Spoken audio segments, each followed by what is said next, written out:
আমরা এসেছি পৃথিবীর সব থেকে বিপজ্জনক আইল্যান্ডে। কেন এমন আইল্যান্ডে যাচ্ছি যেখানে কিলিং মেশিন ভর্তি? মনে হয় আমরা মরবো। Bye bye. এখন থেকে অফিসিয়ালি আমরা কাল অবধি আছি। এটা সত্যি, আমরা পৃথিবীর সব থেকে বিপজ্জনক আইল্যান্ডে সারা রাত কাটাবো। আর আমাদের প্রতি পদক্ষেপে থাকবে অজস্র সাপ।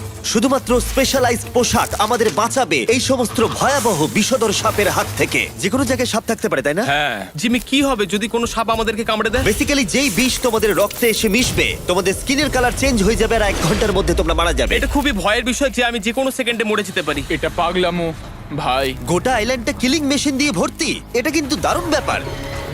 ওপর থেকে কিন্তু দারুণ লাগছে জায়গাটা। তুমি এখান থেকে পড়ে গেলে কিন্তু মরে যাবে। হ্যাঁ সেটা আমি জানি। সবাই খুব সতর্ক থেকো। তোমরা হয়তো ভাববে স্নেক আইল্যান্ড নাম বলে এখানে হাজার হাজার সাপ ওপেন ঘুরে বেড়াবে, কিন্তু মাটিতে বসবাসকারী প্রাণীদের সাপগুলো মারার পরে ওরা এখন গাছের পাখিদের শিকার করে, কারণ এখন ওরাই একমাত্র জীবিত শিকার। এখন আমরা অফিসিয়ালি জঙ্গলে প্রবেশ করছি। যে কোনো মুহূর্তে সাপ গাছ থেকে লাফ দিয়ে আমাদেরকে কামড়াতে পারে। এতক্ষণ পায়ের চিন্তা করছিলাম, এখন তো গাছ থেকে সাপ পড়ারও আশঙ্কা রয়েছে। এটা পাগলামো ভাই। ও ও ও, এখানে একটা আছে, আমার মুখের সামনে ছিল। এই সমস্ত সাপেদের ধরে বিজ্ঞানীরা তাদের বিষ বের করবে, আর সেটা দিয়ে তারা অ্যান্টিভেনাম তৈরি করবে। দাঁড়া, ওটা বিষধর। হ্যাঁ তার মানে ওটা আমায় কামড়ালে আমি মরে যাব? হ্যাঁ। ভালো করে কিন্তু ধরে রাখবে। এটা একটা বাচ্চা। ও না না, এ তো হারিয়ে গেল। তুমি এটাকে ফেলে দিলে? না, পালিয়ে গেল। এটা পালিয়ে গেল। কিন্তু তুমি, মানুষটা সাপটাকে এমন ভাবে ফেললো যেন আমি আমার ফোন ফেলেছি। যত আমরা জঙ্গলের গভীরে ঢুকছি, ঝোপঝাড়গুলো খুব ঘন, আমি আমার সামনে 2 ফুটও দেখতে পারছি না। যে কোনো জায়গায় সাপ থাকতে পারে। আরো বেশি সাপ দেখতে পাচ্ছি। এখানে একটা ও, ও, ও। আর ওখানে একটা। এবার কিন্তু ছাড়বে না, ঠিক আছে? ঠিক আছে। তাড়াতাড়ি ভিতরে ঢুকিয়ে দাও। এই সাপের বিষ কতজন মানুষের জীবন বাঁচাতে পারে?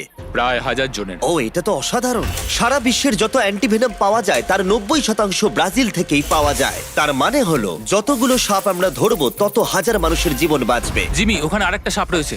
ও মাই গড, এটা তো বিশাল। আমরা অনেক খুঁজে পাচ্ছি, ওরা বাইরের দিকে তাই আসছে। দিনের বাকিটা সময় আমরা এই বিষাক্ত সাপগুলোকে ধরতে সাহায্য করলাম। এমনকি আমরা বিজ্ঞানীদের রিসার্চেও সাহায্য করলাম। দেখো, এই সাপটা মাটি থেকে 15 ফুট উপরে রয়েছে, আর সায়েন্টিস্টরা আমাদের গাছটাকে নাড়াতে বললো যাতে এটা নিচে পড়ে যায়।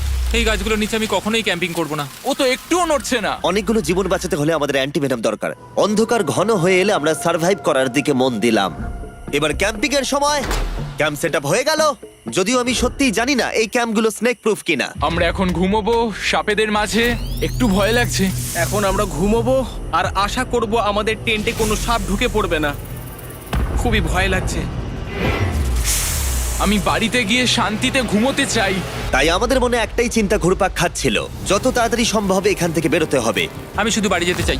একটা বিশাল আইস মাউন্টেনে ওঠা থেকে শুরু করে এমন রাস্তায় ড্রাইভ করা যেখান থেকে 1000 ফুট নিচে পড়ে যাওয়ার সম্ভাবনা আছে, শার্কে ঘেরা সমুদ্রের মাঝে সাঁতার কাটা কোনো কেদ ছাড়াই, এবং সবার শেষে আমরা স্নেক আইল্যান্ড সার্ভাইভ করেছি এবং কেউ মরেনি। দেখার জন্য ধন্যবাদ। তোমরা আমার brand new festival creamy peanut butter cup খেও। এই রিটেলার গুলোতে পাওয়া যাচ্ছে। আমি চকলেট ইন্ডাস্ট্রিকে একটা বার্তা দিতে চাই, চকলেটের উৎপাদনকে সুরক্ষিত কর।